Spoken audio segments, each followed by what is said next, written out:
we all have our own specialties and interests, but there's more that unites us than separates us. But quite often we'll kind of focus on the differences as opposed to the overlaps or the similarities. Just like people that you went to school with, you all go off in your own directions, but if you trace it back, you find that there's this like unity and this commonality. Shane Borza to the HeartMind Happy Hour. Welcome everybody who is watching today. Thank you for being here. I am very excited today to have special guest, ultimate performance coach Shane Borza, who we have a mutual close friend who introduced us, and he is also a Human Potential Institute coach, graduate, and very excited to have him here today to talk about psychological fitness, which I've had a chance to try a little bit about. And so I'm really excited to dive in deep with Shane and learn a little bit more.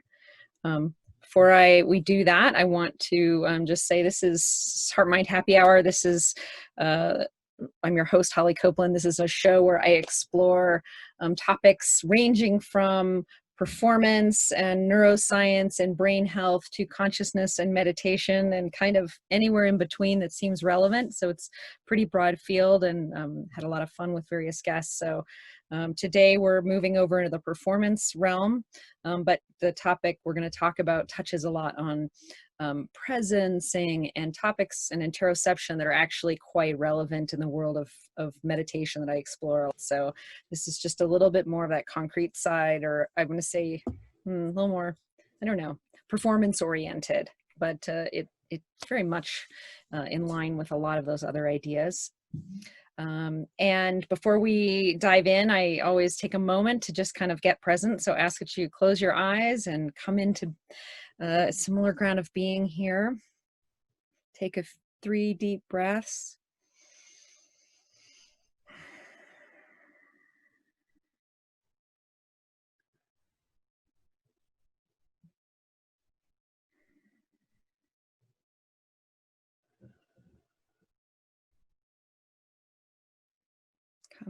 Coming present in our bodies. Noticing what it feels like to be here at this time in this body.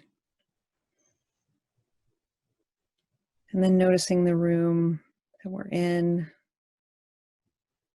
Feeling the alive and awake awareness that is present and here and always accessible to us.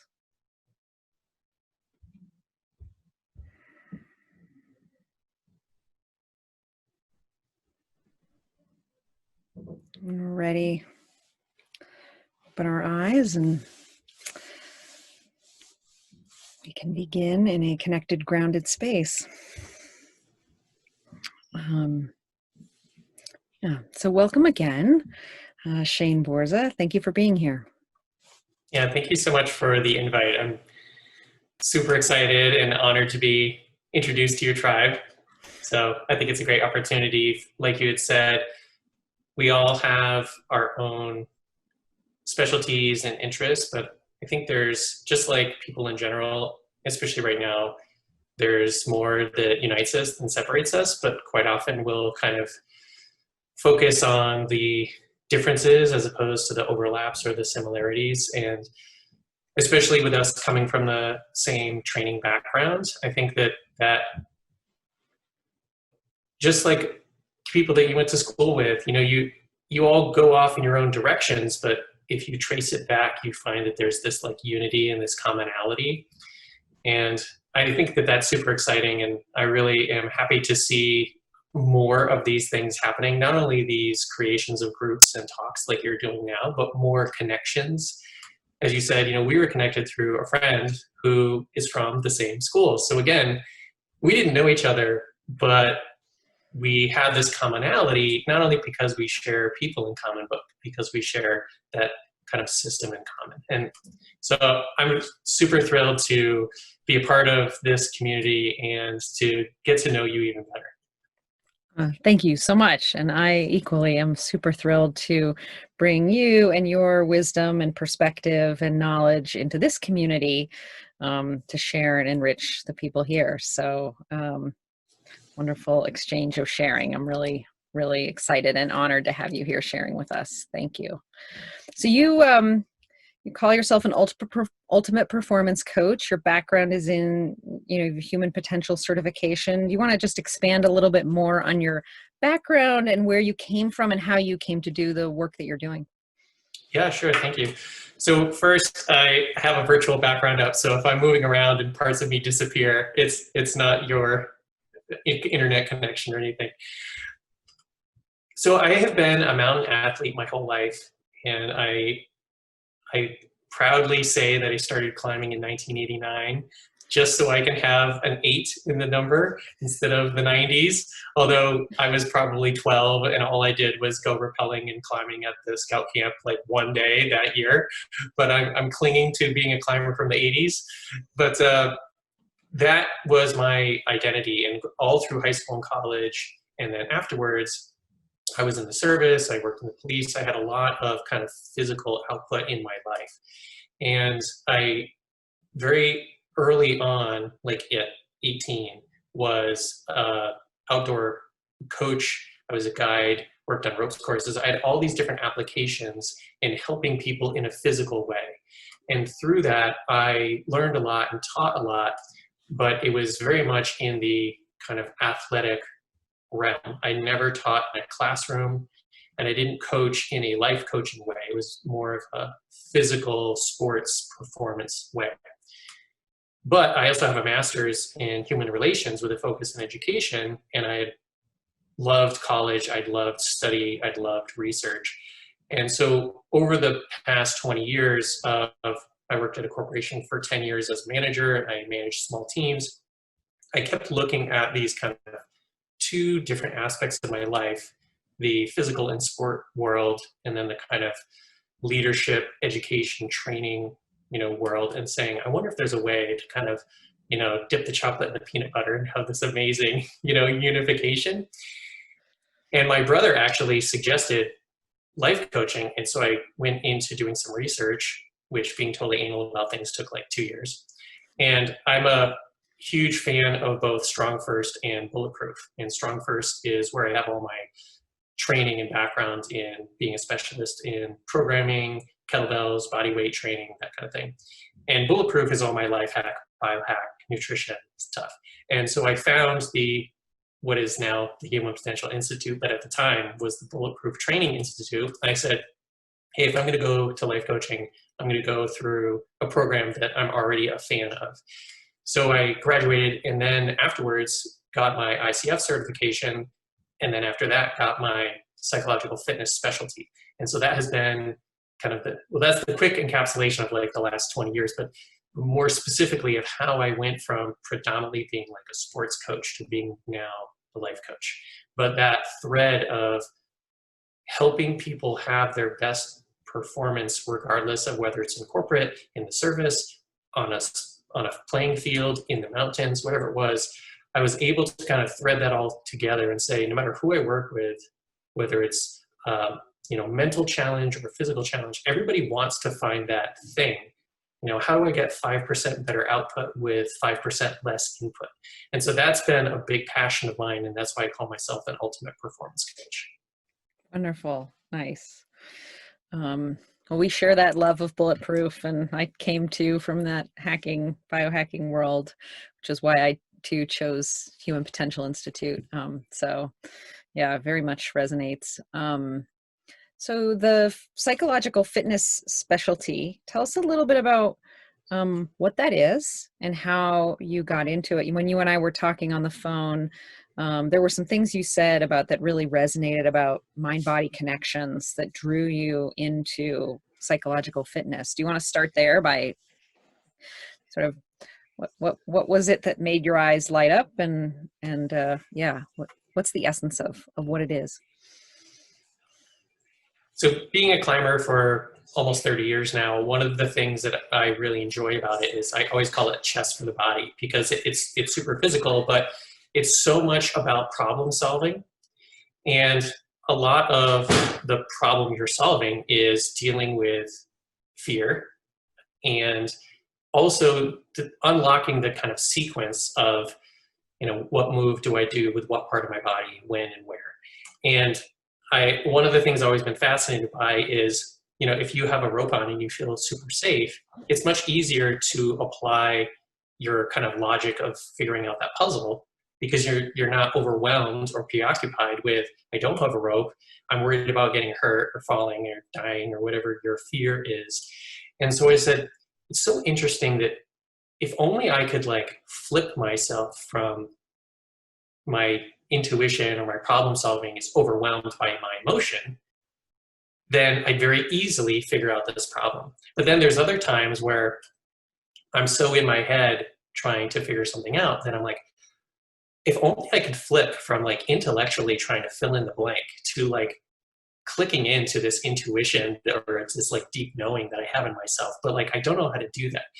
And so that fascination of trying to unlock, like, well, the screwdriver isn't working, maybe I try a hammer. Like if it's a toolbox, it's really easy to put down one tool and grab another. But if it's our internal parts, for some of us, it's very difficult to know how to switch from one part of ourselves to the other. So when psychological fitness was announced and they talked about, so one of the things they say is it helps to align the different aspects of your inner self. And so I said, oh, this is like having all of those systems come online. And then you have the choice of, when you turn your computer on, all the programs are available to you. But if the computer's off, then none of them are available to you. So I'm like, oh, if only I could take this class and then learn how to basically make all those programs available, all that different stuff inside me. And so that's what led me to taking the class. And the thing, just like you'll know about going through HPI coach training, is it's very experiential. And you do that deep work on yourself, and you have a lot of frustrations, but also aha moments. And so my goal with psychological fitness is to help other people so that I can kind of guide them through those tough times, so that way they can unlock those aha moments for themselves and then kind of go forward as their whole self, and then have their kind of peak performance arise from that. Fantastic. And we're going to do some psychological fitness experiential practice today, correct? Yes. Awesome. Yeah. Yeah. The rock climbing analogy works really well for me because I'm a rock climber too. And I have noticed similar things. One thing I really noticed about rock climbing, was just how it brings you into presence, because you have to be 100% present in order to climb, especially when you're lead climbing. It's like you just like razor in. I mean, it's amazing how and actually now with the other Buddhist Mahamudra and other practices what I would actually say now is it turns on your awake awareness instantly, because you have to, because all of a sudden you're so aware that you could fall and get hurt. So brilliant. Okay. Well, how would you like where do you usually begin by describing it? Because I think today the intent is actually to give people some feeling for what it is, and how you use it as a coaching tool. Yeah. Well, to expand on what I was saying earlier about having all the systems come online, I really like to, I had actually, I was on a webinar and I had someone talking about the three brains, or the multi-brains of the body. And, we tend to think that, like, well, our brain is our mind. It's in our head, like that's the brain. But as you know from Dave Asprey and Bulletproof, he talks a lot about how there's more information sent from the gut up to the brain than there is from the brain down. Mm-hmm. And so a lot of people now are talking about the gut as the second brain. Mm-hmm. But really we have these three main centers, which is the thoughts we think, which is the cerebral part of us, the brain, the feelings we feel, which is most generally thought of as the heart area, and then the gut. And so I talk a lot about psychological fitness being a way to tap into the head, heart, and gut. And some people are open and receptive to all three. Some are only open to two, and some might only have one.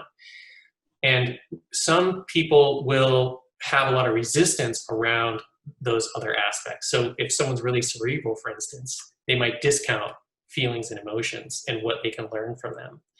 And the opposite's also true. Some people are very intuitive, they're really in touch with their feelings, they are very receptive to other people's feelings, and they don't necessarily think that kind of having any intellect or deep thought or rumination or study or data is necessarily important. But really it's the balance of those things.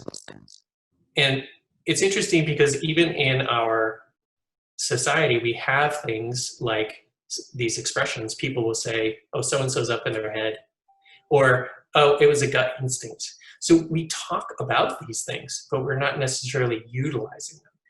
And so that's kind of the basis of psychological fitness, is having people come in, regardless of which one they're in, and enabling them to realize, like, oh, there's more than, it's like that old expression. If all you have is a hammer, then every problem looks like a nail. But what we want to do is put more tools in that toolbox. So that way you have options and you can say, okay, maybe I default to being in my head, but that doesn't mean that's the only way to look at this problem. Yeah. And to add to your, there's more energy that goes from or messages, signals that go from your gut to your brain. The same is true for your heart as well. In fact, 60 times more messages go from your heart to your brain than your brain to your heart. Mm-hmm. And really, I think, when I did this experience with Dr. Mark Atkinson that developed it, it was really an exercise in interoception. It's an exercise in dropping down out of your head and accessing the innate intelligence within your body. With your awareness, centering your awareness in your heart and accessing the awareness that's already there. It's centering your awareness into your gut and accessing the innate awareness that's already there, was my sort of experience of what he was teaching. Is that jive with what you understand, experience? Yes, and it's very much like the when you talk about the body, you can break it down into pieces, but really it's all connected. So a finger is separate from the hand, but it's also part of the hand. You can't make a fist without the fingers, but you need the palm in order for the fingers to curl around. So you can separate out the head and the heart and the gut and all of these things, but really they're designed to work together. And it's interesting, the more I dive into my Strong First training, which is all about functional movement and minimalist fitness, the more I find, oh, these are the same lessons as psychological fitness, just the terminology is different or the perspective is different.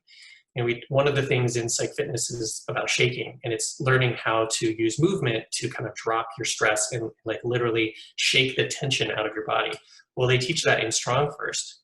And one of the things that they talk about is, developing full body tension so that when you're picking up weights or moving weights, there's a support structure. So for instance, if you're pressing weight overhead and your core is soft and your legs are bent, it's going to be very hard to push that weight.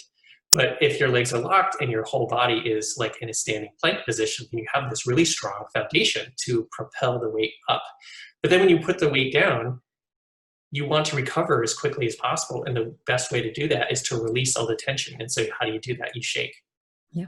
Well, in psychological fitness, we talk about the same thing. If you're super stressed out and you're trying to find a solution, or you're trying to not, fall into a fight or yelling or throwing things, slamming the door, whatever your stress reaction normally is, you need to dump that tension. How do you dump the tension? Well, the easiest way to do it is to shake it out. And so starting to see these parallels is another reason why I call myself an ultimate performance coach, because I found that the similarities between people, whether they're dealing with a home situation or an office or a work situation, is the same thing as athletes.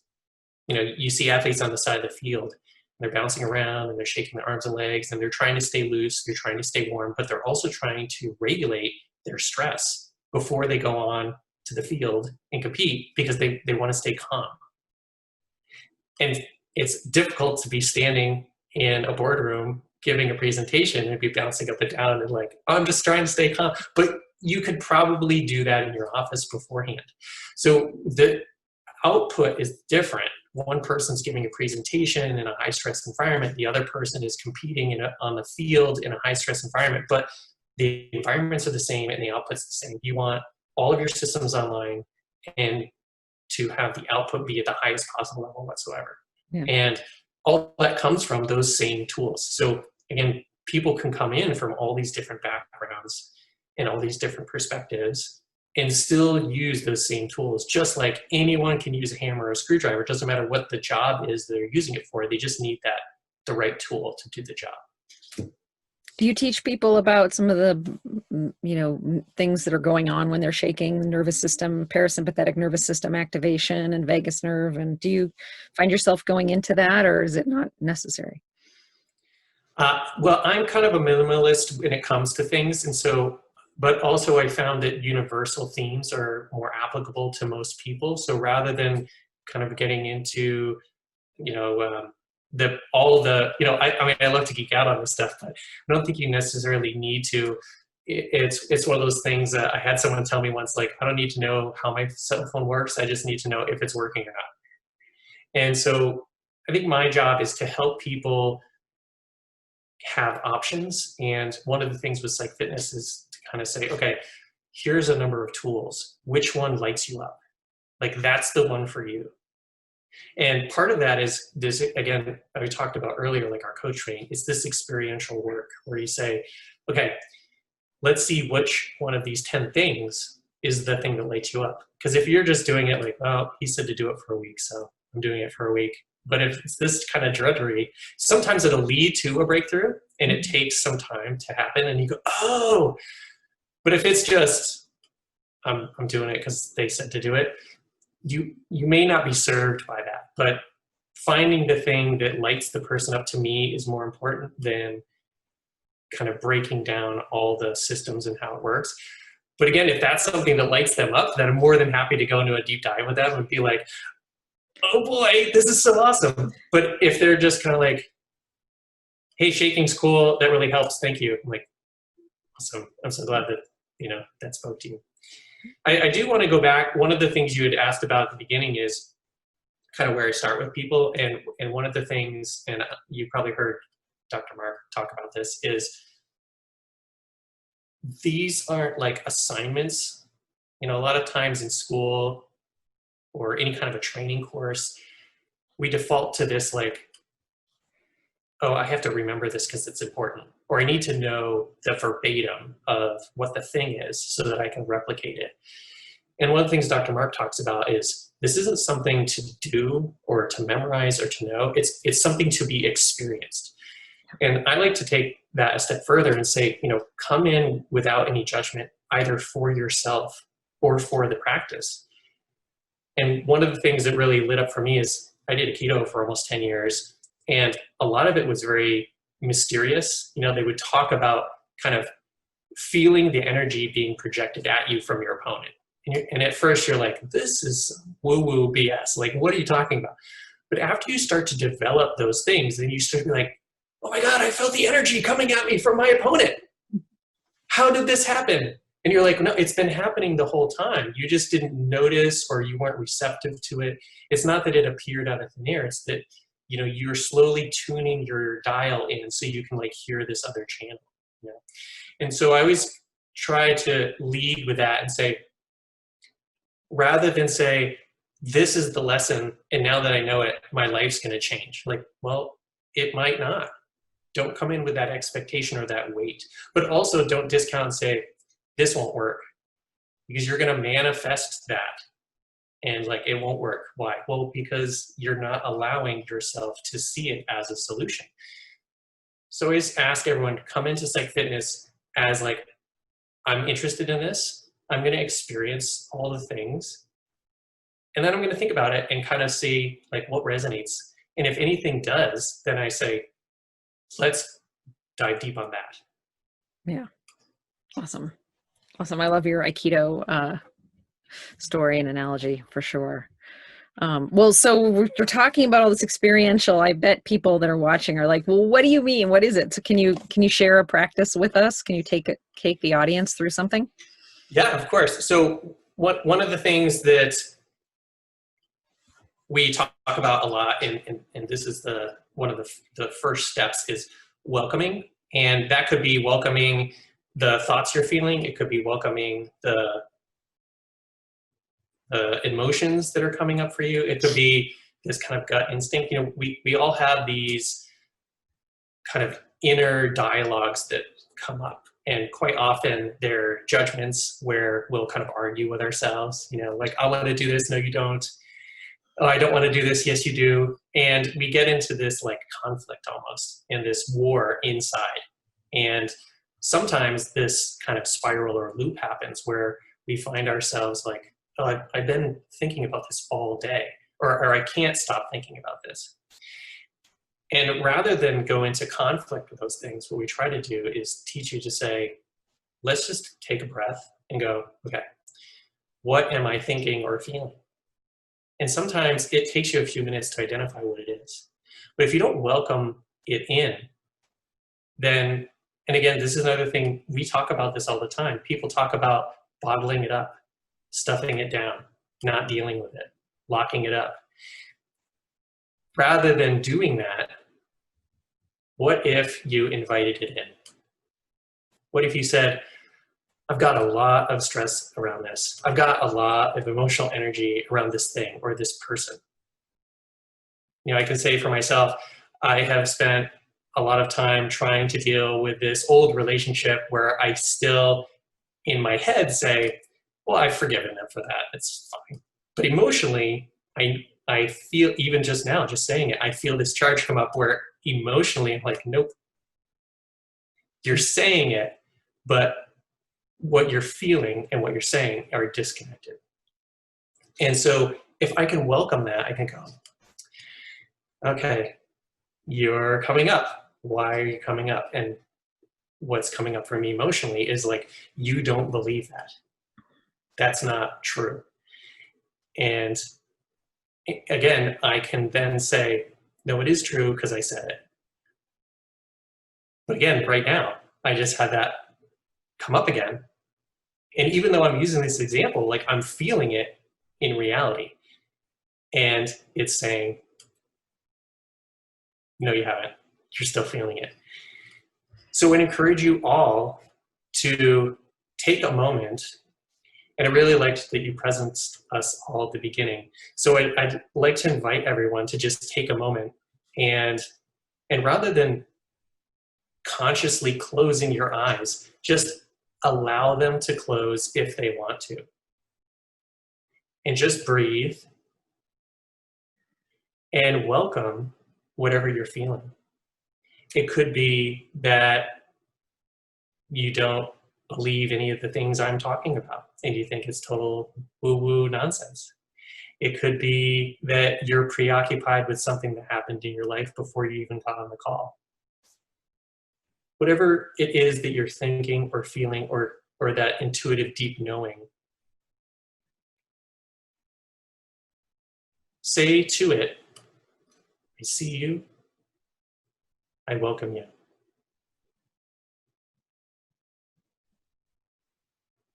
And then if you can, try and identify what it is. What is this thought? What is this that I'm feeling?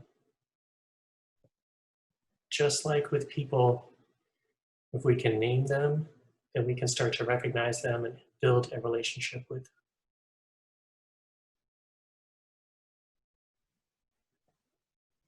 So just take another moment, really reach out intellectually, emotionally, intuitively to whatever this thing is for you. I see you, I welcome you. And whenever you're ready, just take a breath and come back to the space.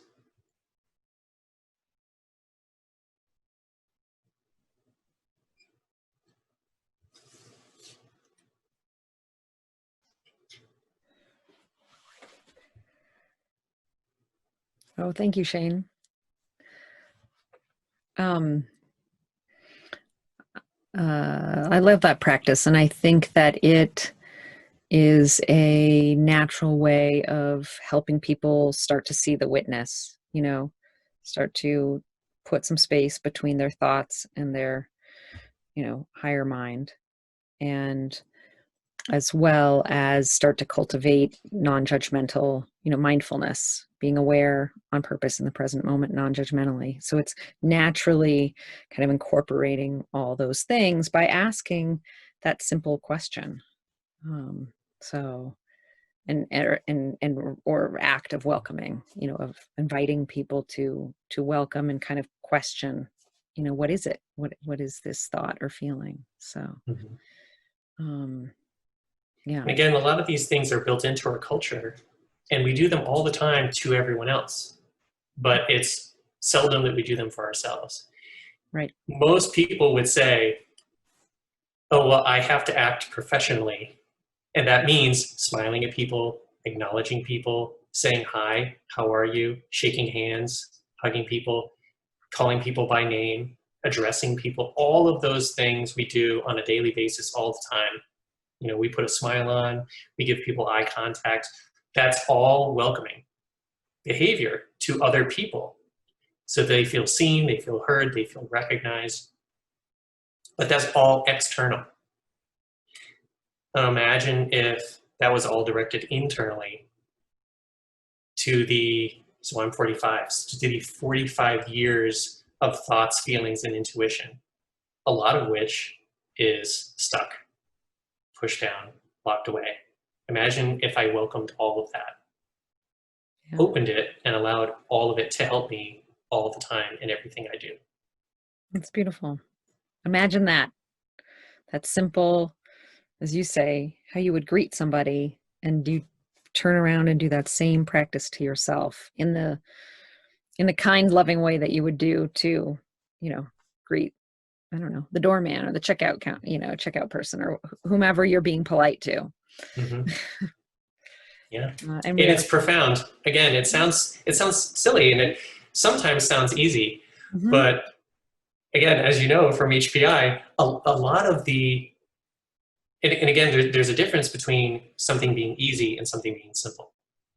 Mm-hmm. And that's, again, something I learned through StrongFirst. So they even have a program called Simple and Sinister. It's literally 2 exercises and that's it. But it's extremely difficult, but it is very simple, not unlike the psychological fitness stuff. And that's where having this program and going through it myself and learning how to teach it was so beneficial, because I went through it. And that's how you learn to teach it, is by experiencing it yourself and understanding the value. And again, those simple things, I have a slideshow for this I do for presentations. And it's like, so psychological fitness is these 8 things. And there you go. I can explain them if you want, and now you can do it. But it's really, it's unpacking them, it's individualizing them, it's having the kind of structure of, I'm going to teach this to you, I'm going to help you learn it, we're going to talk about what the experience was of doing it. It's making it a practice, it's the accountability, it's the building.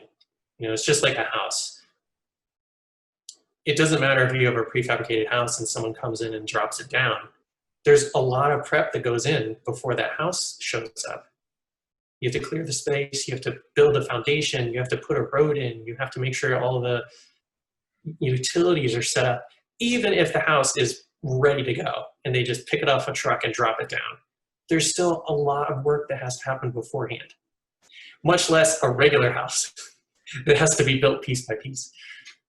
And the same is true of all of us. Putting in all that foundational work allows you to then build that house on top. And just like a house, if you have a bad foundation, the most beautiful house ever is going to slowly start to lean and sink, and then everything is off. Yeah. Oh, beautiful. And I'm so with you there on simplicity. I greatly appreciate simplicity too. So I appreciate that aspect of this. We didn't talk about this exercise, but I loved this exercise when Dr. Atkinson led it. I'm wondering if you would lead the heart-centered knowing of the room, sort of the looking out from the heart as opposed to looking out from your mind. Would you guide that one? Well, my version of that, I call it heart breathing. Okay, great. Please. So one of the things to preface this, and you did some breathing at the beginning, is there, just like movement practices, there are all kinds of breath practices that you can do. And some will speak to people more than others. Some might make you feel differently than others. Excuse me.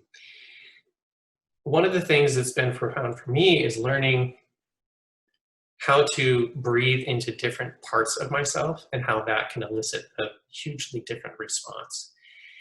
And when you talk about kind of like looking at the room from your heart, that's one of the things that heart breathing has done for me. So what I would invite everyone to do is allow your eyes to close and follow some of this breathing with me.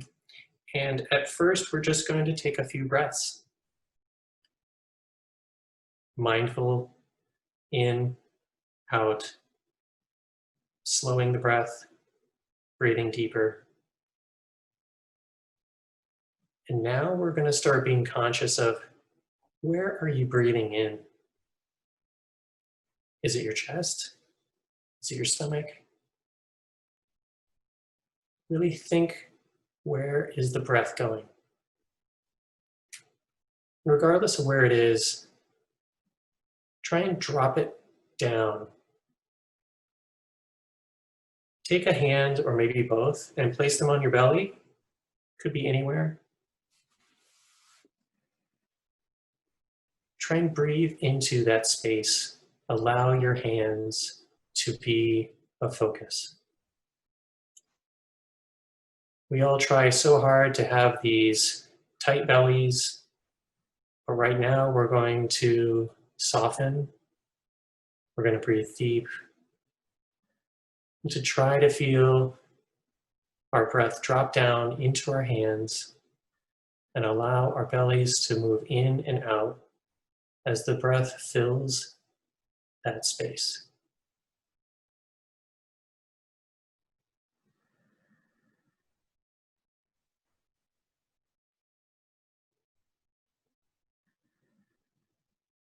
Really engage, dropping down as slow as you can.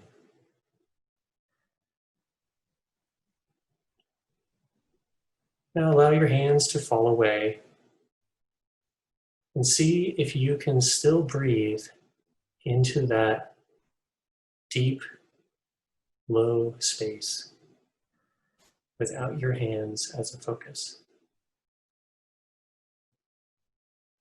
Softening, breathing into the belly.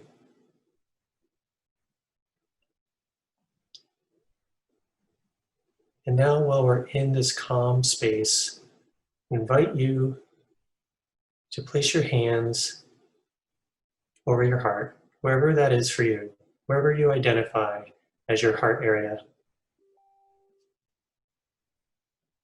Allow them to be your focus. Bring the breath from your belly into your heart. Feel your hands expand your chest as your heart fills with your breath. Feel your heart filling up, breathing in, filling your heart with thoughts and feelings, positivity, energy, whatever it is that you want to focus on filling your heart with. Fill, expand.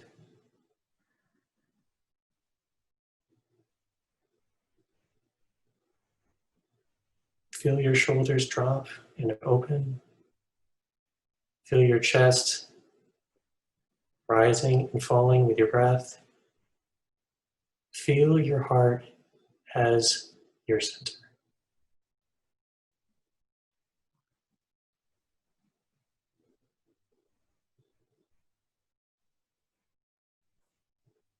Relax your hands and allow them to fall away. And see if you can still breathe into your heart as you were before. Filling, expanding, radiating out into the world from your heart.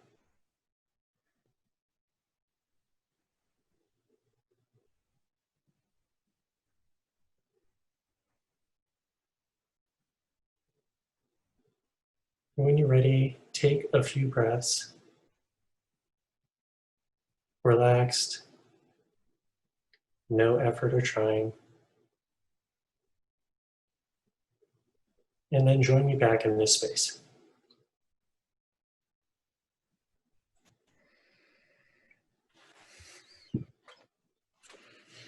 Admit I didn't really want to join back, but I'm hosting, so I guess I have to. I'm like, bye everyone. I'm doing heart breathing. Well, I'm glad that lit you up. Yeah, it was awesome. Thank you. The reason I start with the belly is a lot of this is kind of old hat for us that have studied, but for some people, just identifying with their breath is new and different and difficult. And I found it's very easy for people to kind of go, okay, well, I'll put my hands in my belly, and sometimes you'll have people do an exercise and put a hand in their chest and a hand in their belly and say, okay, breathe, and they feel their chest rise and fall, and their belly doesn't move. And you say, okay, let's try to have the opposite happen. And your chest doesn't move, and your belly moves in and out. And then they say, oh, so that's belly breathing. But so starting with belly breathing and then moving into the heart, but then also comparing and contrasting the experience. So I'd like to ask you, did you feel a difference breathing into your belly as opposed to breathing into your heart? And if so, what was it?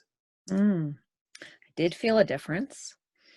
For me, gut-centered breathing is, I'm pretty energized at my heart. And so there's more energy around breathing in my heart, and it has an emotional quality. I mean, actually the quality of love and joy I can feel when I'm breathing. And I don't, and breathing in my heart and my gut is more of like a peace feeling, I would say, sort of like a peaceful serenity. So they are quite different, actually. Mm-hmm. What do you feel when you do the two? Breathing into my belly gets me very grounded. Mm-hmm. It calms me way down. I get nice and slow. And coming out of a martial arts background, I do all my breathing in gratitude in Seiza, which is kneeling position. So I'm literally like as low as I can get, other than laying down. But I just feel really rooted. And that's another thing they talk about in Aikido, is rooting your feet into the ground and like pulling the energy of the earth up through your feet into your center. And in Aikido, your center is 2 fingers below your belly button. And so when I put my hands on my lower belly, that's where I put them, because it's kind of a default from my martial arts training. And so it gets me into that kind of really low, base-centered, grounded self. And when I breathe into my heart, I feel like it's like this explosion. It's like I'm opening not to be graphic, but it's like I feel like I'm pulling my chest open and just being like, letting the like heart spotlight just blast this light all over the place. And I quite often so my wife will come into the room and she won't say anything. And then afterwards, she's like, what were you grinning about? And I'm like, what are you, I wasn't grinning. I was like heart breathing. And she's like, you're like beaming. And I've realized now that that's my default. It's belly breathing for me is getting grounded, and heart breathing for me is like falling into joy. Mm-hmm. Beautiful. Yeah. I say different words, but similar concepts in terms of how I felt. Breathing into joy. I love it. That's awesome. That's really beautiful. And again, the thing that I am trying to impress upon people is, your version and my version aren't necessarily different. It's just we're coming at that from different perspectives. We have different backgrounds. We're using different terminology. But quite often our experiences, maybe not the same, are similar. Absolutely. And that coming in as this experiential experience to be experienced, as Dr. Mark talks about it, is something we can all do if only we would let ourselves. And then, just like anything else, we could all go to a concert, we could all go to work, we could all go to a family reunion, we could all go to an accident site. We're all going to walk away from those places with our personal experience. And all you need to do anywhere you go, anytime you interact with anyone, is allow your experience to be experienced. Rather than showing up and say, I haven't been to this concert, but I don't really want to go. I'm only going because you want to go, because I don't like this band, and tonight's going to be terrible. Well, you already had the experience. You're telling yourself how it's going to be before you even go. So how are you possibly able to have the present experience in the moment when you already had the experience you've decided beforehand? So whether it's psychological fitness, working with a coach, a trainer, a mentor, a therapist, be aware of your feelings and your emotions and your intuition. Be present, be in the moment, and allow the experience to unfold for you. Welcome it.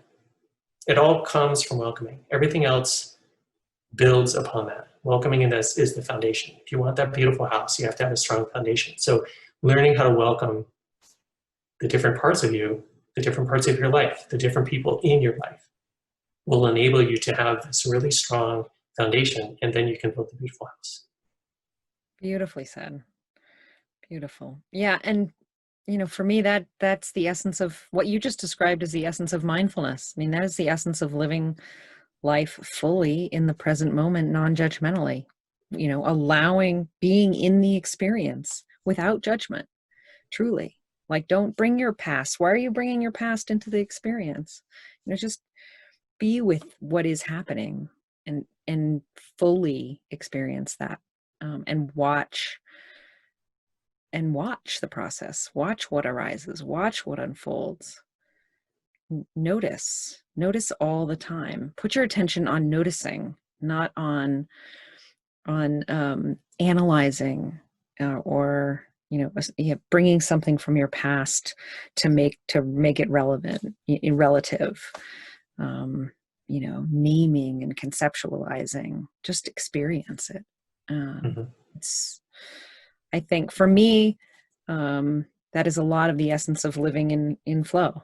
There's right there is living that way of being, whether you call it welcoming or mindfulness or flow, or it's great. It's great that we have so many names for it, because then we can speak to different people and what works for them. What language do they need to access that beautiful ground of being?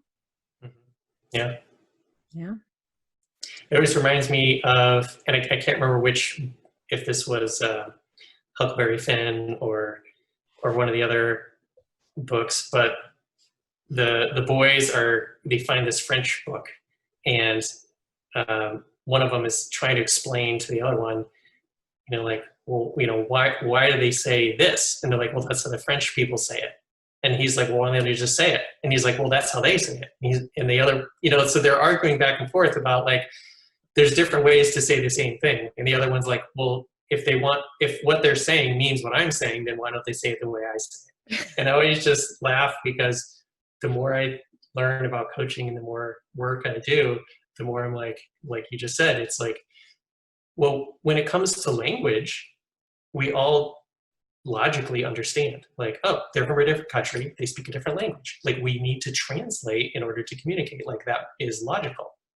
But when it comes to practices, then all of a sudden these lenses and guards and viewpoints and everything come. Like, well, I'm not going to bother to put in the work to figure out that you and I are saying the same thing in different words, because I have this belief that my words are correct and your words are incorrect. And so I'm not even going to exchange with you. But again, imagine if you welcomed like, oh, I'm feeling frustrated, or I'm feeling guarded, or I'm feeling judged. Okay, so I'm going to become aware of that. I'm going to welcome those feelings in. And then perhaps I even say out loud, much less inside, like, I'm feeling a lot of judgment come up. Can we talk this through and figure out, like, why are you calling it that?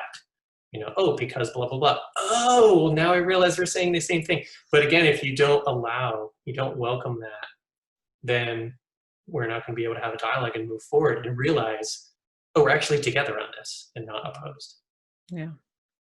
To me, that comes from a basic premise of viewing life as like looking for the commonality, not looking for the differences. I mean, just seek out the commonality, because I think that it's obvious. We're far more common than we are different, and the threads of commonalities run incredibly strong. So, we can seek out the commonality. And yeah, I love your story about a language, and yeah, I think it's so right on. Well, there we are at an hour. I can't believe that time flew. It has been such a joy to have you here, Shane, to walk us through psychological fitness and take us through some practices. I really enjoyed this conversation, and I'm inspired and excited by what you're doing. And thank you for the work that you do. It's awesome. Well, as I said at the beginning, I'm really thrilled and honored to be on your show, and I hope that people found some connection with some of the things that I talked about, but also some value in the kind of exercises we went through. And if anyone's interested in learning more about what I do, they can go to my website. It's my name, shaneborza.com. And actually, like to, if you don't mind, I was going to offer anyone who's on the Facebook Live, if you contact me, you're interested in, I do coaching and mentoring. I teach psychological fitness, but I also work with people one-on-one and kind of a life or mentor coach capacity. I'd love to offer a 2-for-1 for anyone from this call. So that could be, I do monthly and quarterly packages. So it could be pay for a month, get a month, or it could be 2 people split a month, and you would each get a month for the price of one. So I'd like to offer that to your people and to your tribe so that they can hopefully engage in something that might allow them to move forward and grow. Oh, wow. That's an awesome offer. Thank you. How generous of you. That's really exciting. So cool. Yeah. Well, there you have. You can find Shane at his website, shaneborza.com. You said, I'll say it again. And awesome. And you can find more about the work that I do, coaching work, at heartmindalchemy.com. And I'll also say that if anybody is interested in supporting these conversations and then the work that it takes to produce the show, or you just love this show and you want to kind of throw a few bucks in the hat, you can go to my Patreon website to support the show, patreon.com/heartmindalchemy. And thank you everybody who's been here or who will come and watch later. It is quite an honor to do these shows. I really enjoy doing them, and I'm inspired by the comments and the feedback I get. So thank you everybody for being here. And thank you again, Shane, for your time today.